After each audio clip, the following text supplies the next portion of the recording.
I've always been a very visual person, and my interest in looking at landscapes goes back as far as I can remember.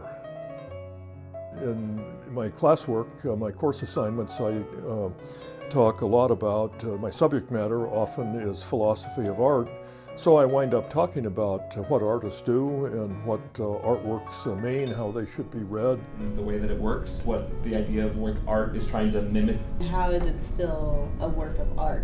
What other kind of change can there be? And that's kind of part of the challenge of understanding what Gadamer is saying. He's trying to explain. I arrived and began teaching here in 1964. Still teaching because I like what I'm doing. I think it's useful.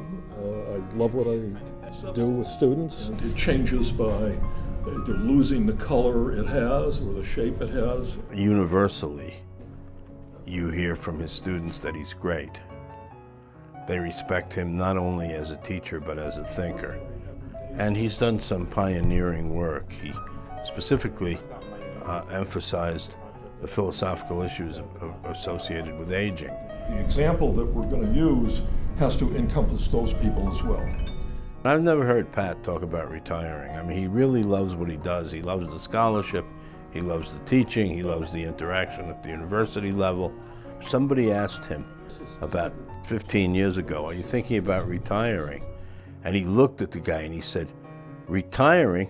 People retire to do what I do."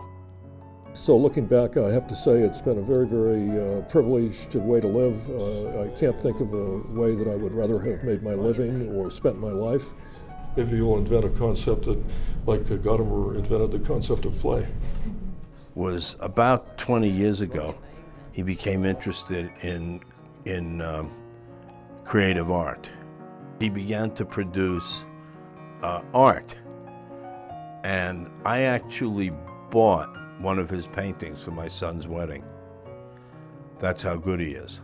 Actually, our philosophy department here is very strong in aesthetics and philosophy of art. I'm not the only one who teaches it. I also should mention that I owe a lot to my family.